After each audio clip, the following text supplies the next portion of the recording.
Raging Gale by James Ryan. Read by the author. Part the 43rd. The Anger of the Gale. "So she be wanting to fight now," Sanders called out from the quarterdeck to her crew. "Does she be wanting to face the likes of us in our anger, after what they did to us?" she called as she pointed to the hole ripped in the sail by the French cannonball. "No," the crew cried out. "Shall we be letting them get away with such an act this day?" "No," the crew cried louder. "Then prepare to show them why the name Raging Gale is to be feared in these waters." The crew roared as Captain Sanders took the till and heaved the ship to starboard. "On my mark, gunners, with round," she called out. Hope saw Master Gunner Collins take all of a split second to show subtle surprise before he called to the port gunners, "Round shot, full charge!" "Trim to the main to, then fore till I say," Sanders commanded, as the sailors working the boom. "Let's run a rig!" The men pulled the main boom taut to catch a breeze, then let it slack the other way.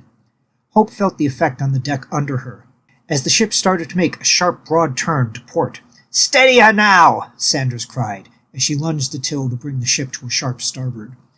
The firm grip on the main boom, combined with working the rudder, brought her port side to bear with the French ship at an advantageous angle, allowing the gale a broadside that the merchantman could not immediately return.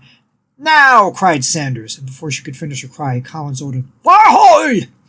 The sounds of the one or two cannons Hope heard fired at her were not compared to the full-on broadside the Gale fired in response. She grasped her cittern closely, the thunderous roar mighty enough to make it feel like her precious instrument was about to be blown over the side. By the time she opened her eyes, it was too late to see the shots hit their target. The gunwales of the merchantman smoldered, but only one cannon was visible, broken loose from its carriage and lying on the deck. In further pieces were the gun's crew, one poor soul trying to petition heaven for mercy with only one arm, while he bled mightily from the stub of the other. "Grape shot starboard!" Captain Sanders called. "Taut on the boom!" The crew obliged, holding the mainsail to catch the wind best it could, despite the hole in it, while Collins' gunners loaded pails of small lead balls mixed in with nails into the muzzles of the 4-pounders to starboard. The Gale made a hard turn to starboard, crossing the bow of the French vessel, and steadied herself closer in on her prey, and Hope awaited what was to come.